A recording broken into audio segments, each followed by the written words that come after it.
What's up, everybody? You are now listening to From the East Side with Love. As always, it's your boy Kosher. Game 5 just finished. Jalen Williams put in big points. SGA followed it up. Thunder are 1 win away from immortality, the finals. Hell, the Pacers are 1 loss away from immortality in the finals as well. But yeah, Jalen Williams put up a big 40 points and took care of home court advantage. That's all you could ask for from big time players, man. Chet had another double digit rebound game. If Shai's giving you 30 and 10, giving you 10 assists, yeah, that's going to be hard to beat the Thunder. And the crazy stat of the night is, I don't know if y'all going to be able to see this. I have a crazy stat of the night. But right here, if y'all can see this right here, I highlighted it. In 34 minutes, 0 for 6, 0 for 4 for the 3. Haliburton, that's not going to get it done. For all the praise we've been giving you, for all the jokes about the Hallie Band, Hallie Bomber, the clutch, whatever you want to call it, that's almost 2 games you shit the bed, man. Excuse my French. Did not. I heard he was probably playing with an injury. But there's no. Dude, almost everybody outshot you except for Bradley and Furpy and Miles Turner. Had more field goals than you. Okay? But I would say at least 7 other players had more field goals than you. Again, if it's not you and Siakam taking the bulk of the shots, what are we talking about here? Hallie, I mean, it's do or die next game, baby. You know, what are we going to do? Are we going to sit on our hands at home? Or are we going to take it to Game 7? Now, originally, I had a Thunder in 6 regardless, okay? So this is just playing out the way I wanted it to play out, or just the way I thought it was going to play out, just the way I thought. But you don't want to lose at home. In the end, I know you got a little bit more pride than that. Y'all don't want to lose at home. So what we going to do? Look, I said that Siakam and Hallie have to take 20 shots. I mean, look at this. If y'all can see this. Jalen Williams, 14 for 25. SGA, 9 for 21. If y'all not taking a minimum of 20 shots next game, bro, y'all just died on the sword. You're not even dying on the sword. I don't even know what y'all doing. You gotta go out if you're going out swinging. And Hallie, yeah. If you're playing with an injury, I understand, but it's not looking good, man. You only got 2 more games left, so hopefully you can play through them. Hopefully you can get to Game 7. That would be the best case scenario, but or somebody will have to step up. I know McConnell tried to keep him in the game. He had like big 18 points off the bench. Obi Toppin had a big 12 points off the bench. Gonna need, I know Mathurin, he was shooting, wasn't scoring. Just gotta be a little bit more efficient, and we just gotta be aggressive, man. That's like been the name of the game.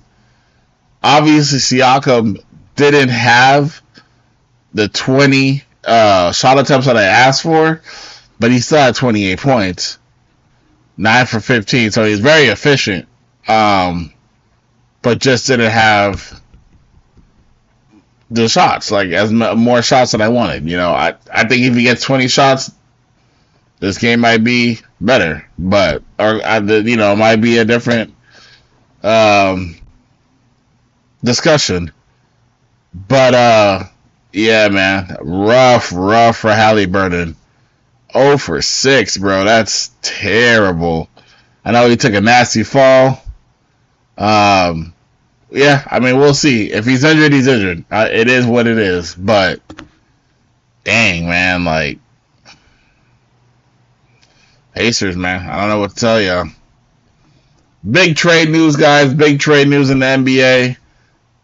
Desmond Bane to the Magic for Cole Anthony and KCP and 4 number 1 first round draft picks. That is crazy considering like Luka was only traded for like 1 draft pick. First round draft pick and Anthony Davis. So like, who is Desmond Bane to Luka, right? But Orlando thinks they got a squad right now. I have a homie that's an Orlando fan. He's thinking minimum 5th seed. The East is open. Obviously, Indy got to the finals this year. The Celtics, Tatum is hurt, toward the Achilles, so we don't know if he comes back, when he comes back. Obviously, the Sixers, who knows what's going to happen with them? They're just an injury carousel. New York doesn't have a coach right now. We're talking about the New York Knicks. So where did they go? I believe Lillard tore his Achilles as well earlier in the playoffs. So what's going to happen with them? I mean, the East is open. So now the Magic are trying to make their move. Like, trying to figure out their way. Take advantage of some injuries. Take advantage of an open. Go ahead. Open East. I'm not mad at them. Is it enough? I don't know. There's also rumor that they may go for Paul George. That yawn right there, that's what I think about that. That Paul George is nasty. That is not... Paul George didn't do anything last year. He has an ugly contract. I don't know what the Magic will be thinking about if they go for Paul George. I want to know your thoughts. What do y'all think the Magic... Do you think the Magic are done in their offseason? Do you think they're going to make some more trades? Should they go after Paul George? Only time will tell. Another big name player out on the trade block is KD. And, the Suns are open about it. They're done with KD. They can't trade Bradley Beal, and they won't trade Booker. Bradley Beal has a no trade clause, and Booker is their baby. So KD's the odd man out. KD wants to leave anyway. Rumored that he can go to the Heat, the Spurs, or the Rockets. Doesn't want to go to Minnesota. That wasn't a team I mentioned, but also a team that he's rumored to. I don't know if it's because of the Ant-Man connection, but he doesn't want to go, and I'm sure that kind of sucks because I think a KD and Ant-Man would be kind of dope, especially the way Ant-Man's been playing. I don't know what he would want on the Heat. I get that the East is open, but the Heat just seems like the whole Jimmy Butler thing. It's that team. They need more pieces. So if you try to go to contend, a team that can contend, the Rockets would be a nice fit, depending on who they're going to trade. And the Spurs obviously have the future. Wembanyama, Fox, Castle, KD. If you can keep all those pieces and still have KD, okay, Spurs, I see you. I think the Spurs would be the best team I don't know, and I believe KD would be partial to Texas. That's where he went to college, but they don't have Popovich there anymore, and I don't know that if he wants to be there totally. But I think that's a good team to go to. So we'll see. Where do y'all think KD may go to? Um, other NBA news. I got this. I got the KD right here. KD stuff. We got my boy Dalton Connect. Dalton Connect from the Lakers, the rookie, talking about Bron. Talking about how Bron said that he could play another 5 or 10 years the way he's feeling. Now, if y'all been following me on social media, I am totally against this. Like, y'all don't even understand how I want LeBron to retire yesterday. I'm not kidding. LeBron and the Lakers, they just need to be apart, man. I'm tired. I'm just tired of Bron. You guys know that if Bron plays this next season, this will be the longest tenure that LeBron's played with one team. Every other team, whether it was the Cavs or whether it was the Heat, he's played for 7 years. He would have had played 8 years, or will be playing 8 years for the Lakers, the longest he's ever been on one team. And it's like, dang, like your hit. Obviously, he had a good year with the Lakers where he won a championship, but your history is really in Cleveland and in Miami. Like, that's what's amazing to me. Like, it's not even the Lakers like that, but he still would have been with the Lakers the longest. That's different.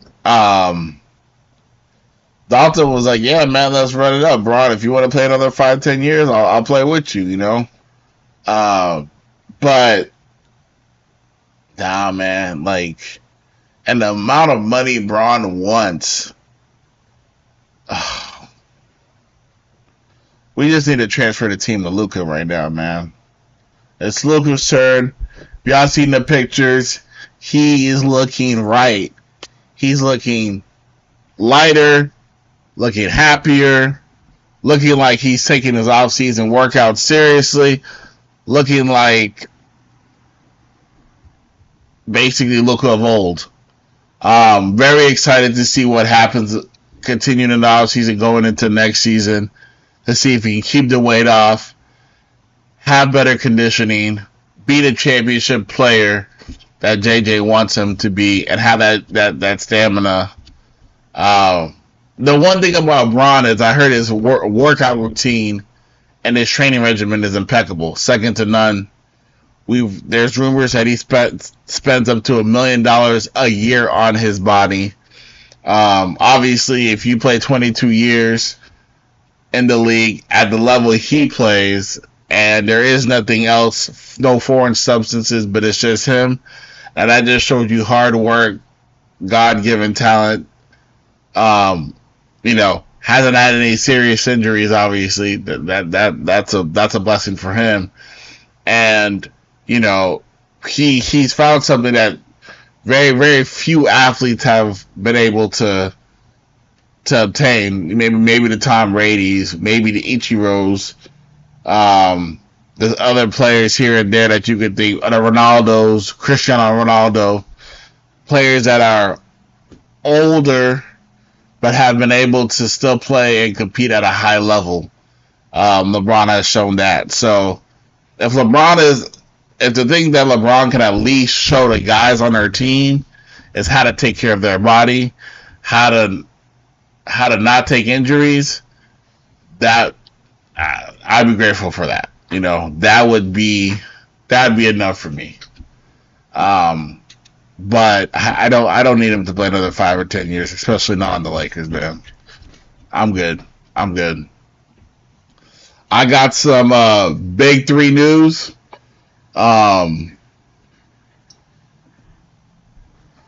Their season just started, and let's check this out.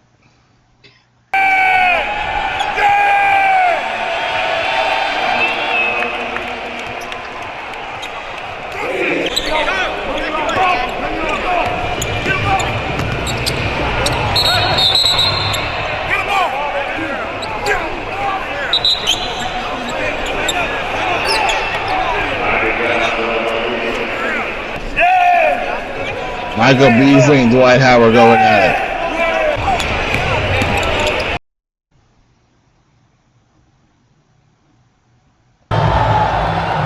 Lance Stephenson and Dwight Howard going at it.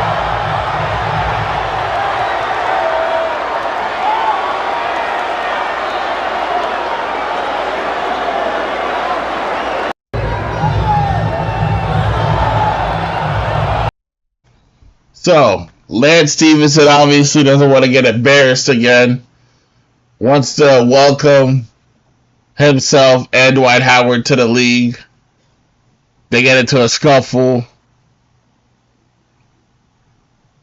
Is it good for the league? What do y'all think? They both got ejected on their first day.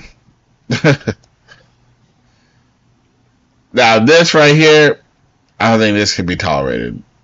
Steven Jackson.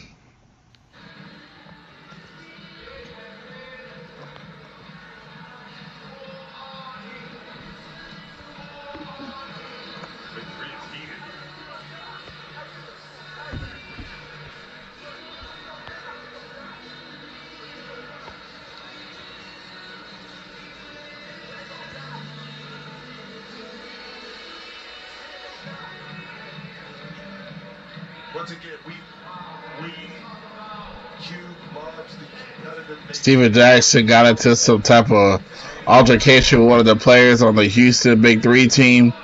Steven Jackson's a coach, mind you, for the DMV Trilogy team.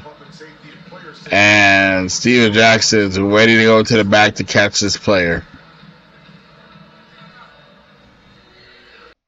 Wild. Listen to this. All kind of shit. When somebody want to fight, they want somebody to grab them.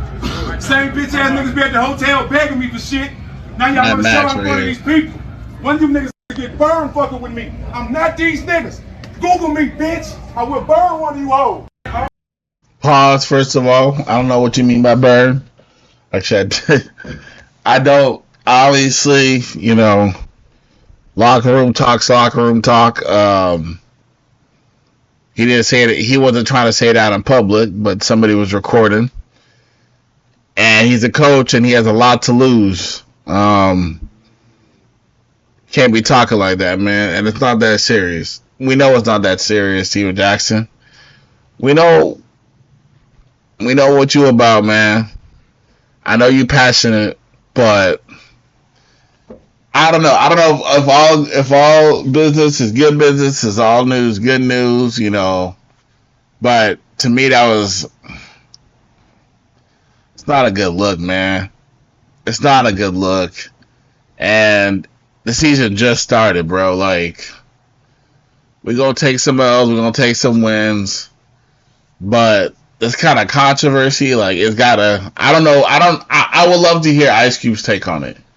I don't think he said anything about it, but yeah, it's viral moments, but we don't want to be viral for the wrong reasons either, right? So, what's y'all take between the Lance Stephenson, Dwight Howard stuff, Michael Beasley, kind of him getting into it, but Michael Beasley didn't do enough to get ejected, but do y'all like? Obviously, we know that the NBA has kind of soft. So the Big Three is trying to bring physicality back, or was it just a what? You know, guess it remains to be seen. But yeah, I'm curious to know what Ice Cube was thinking about all this. Over the weekend, we had tons of fights between the UFC and boxing, and there's even dirty boxing that John Jones promotes. Couple Kamaru Usman. We're going to go to the UFC. Kamaru Usman handled business, a decision against Joaquin Buckley. I mean, I was going for Buckley. I did not think he would be like a fish out of water when it came to his defensive takedown defense, lack thereof against Usman, who's known to have shot knees. Usman's first fight in a while. 3-fight losing streak. Big bounce back win. Comfortably dominated Buckley. Buckley needs to figure out how to stop that takedown for sure. I was not impressed. But hey, he just may have found, he probably should fight against Ian Gary. Or hell, maybe put on some weight and go against Izzy, because him and Izzy apparently have beef now. Izzy said he don't like the way Buckley is, and Buckley's like, I don't like who you are. So hey, they both get paid to fight. That's enough for them to fight. How about that? But that would mean Buckley would need to go up a weight at 185. Izzy is obviously a bigger 185 as far as he's like 6'2", 6'3", I think, and Buckley was like probably 5'10". So a big weight or a height difference and a weight difference. I would favor Izzy, but it would be an interesting striking match if they were ever to get it on. And then at 170, Buckley versus Ian Gary. If Buckley could beat Ian Gary, then that'd be a good tune-up for Izzy. But if he can't get past Ian Gary, then he shouldn't fight. He shouldn't fight Izzy. It doesn't make no sense to fight another striker up in weight when you can't beat one of the best strikers in your division down in weight. You know what I'm saying? Or in your weight class. So there's that. Rose Namajunas won a decision. I believe Miranda Maverick had tore ACL in that match. So that sucks. But Rose handled her business. Cody Garbrandt lost. Now there's a kid that I want to bring up. Let me see if I have my papers right. That is. Ooh, I'm going way too far. Sorry, guys. I'm sorry. Let me see. I'll pull it up right now. There's a kid I want to bring up to the table. Wellmaker. He is from the Dana White Contender Series.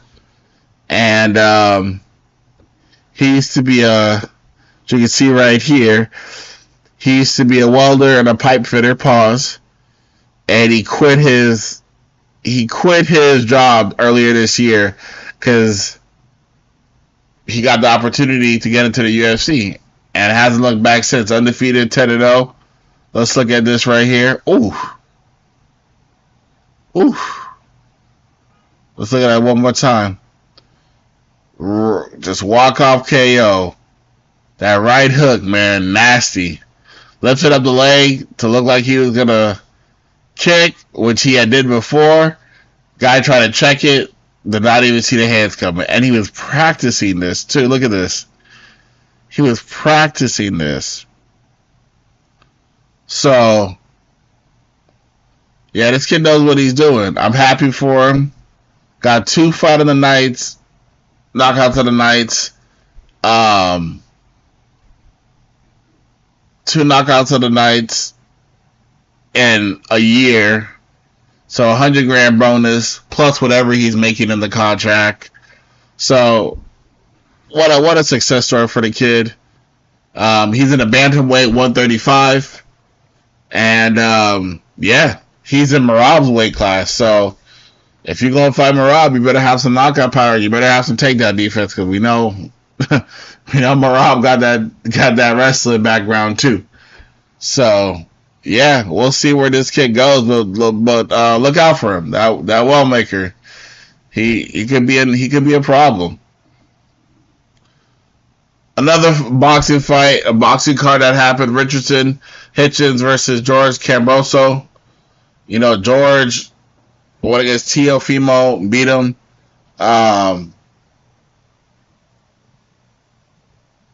Richardson made it look easy. Eighth round liver shot. Put George away. Put Kambosos away. The IBF 140 pound belt champion. What can I say? Haitian. Kid 27. So he's not young, but he's not old. He's getting into his prime. And he's exciting. He's confident. I want to say cocky. He's friends with Tank. Will be interesting to see what happens with him, because he could fight Teofimo, but in his post-fight interview, he called out Devin Haney. Devin Haney responded and said, hey, I'll fight you at 147. Now, the kid is at 140. Haney saying he'll fight him at 147. That's a 7-pound difference. That's a lot of weight, especially in boxing. It's 2 weight classes, I believe. I'd be interested to see if Hitchens moves up in weight. Especially since Haney said, let's do it at 147. I don't know if he fights Teofimo, I think it'll be at 140. But since he wants Haney, and Haney kind of got ridiculed by Turkey for running earlier last week, even though he mentioned no names. Yeah, Haney might be a 147 weight class, but I don't know if he packs the power for 147. So you think that's a good match that Hitchens could take? Or do you think Hitchens should like hold his horses and see what's up and keep building his resume? I would love to know what y'all think. But that, this kid undefeated as well. Would be great to see what happens with him. Great. Tanks, obviously. There's been a lot more activity. Him posting on social. Seems like he's getting ready for that Roach fight. So that's going to be a good thing. Last but not least, guys, Shohei Ohtani, he's pitching. So that is awesome. First time in 2 years since September 23rd or September 2023. Basically, he had the Tommy John surgery. And yeah, I mean, we got 100 mile per hour pitch. So it's good. I mean, this guy is one of the few rare two-way players and pitching and being able to swing a bat. Babe Ruth type status, but hell, even better. Looks like the Dodgers are currently beating the Padres 3-6 or 6-3, which top of the 7th. That's always a good thing. But yeah, I mean, it's dope. It's dope to see literally history. Like Shohei is that dude. So I'll be interested to see how Shohei and the Dodgers manage Shohei with pitching and hitting the ball. At bat. And how comfortable Shohei will be moving forward with that. A lot of people thought that after the Tommy John, and remember, Tommy John surgery, before that used to be a death sentence for baseball players. But with advanced technology, you can come back and obviously Shohei is showing it, So, yeah, I mean, I guess if they're in a pinch, they could use Shohei. but do you think they should use him regularly? I think it was frowned upon. I know people didn't really like the way the Angels were using Shohei. And this is the first time he gets to pitch for the Dodgers, so I'm sure he was excited for that.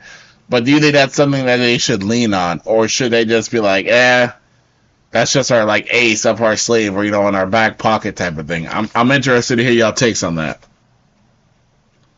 And then to round up everything, we have some soccer news.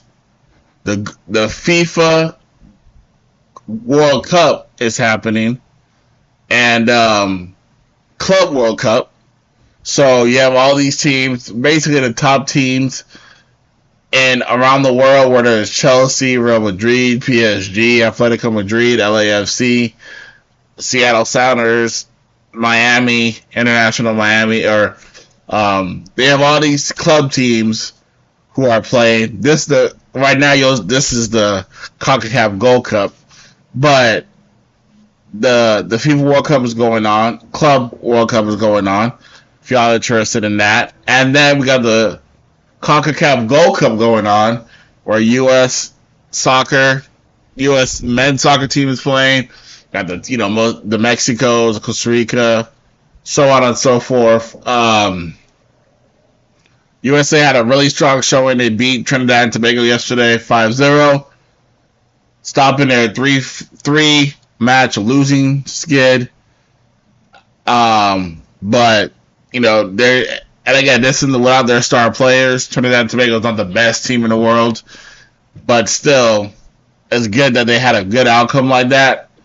I didn't necessarily like the way they were playing, but it is what it is. They got the goals. They got the results they needed. Stuff to just look out for and see if you're into soccer, and always get updated on. Again, guys, it's your boy Kosher. I'm on X, Kosher FTESWL, Instagram _FromTheEastsideWithLove underscore under each word. TikTok, Kosher FTESWL. We're doing this YouTube thing from the East Side with Love 562. Show us some love, subscribe, support. Everybody stay blessed, stay positive. We out. Peace.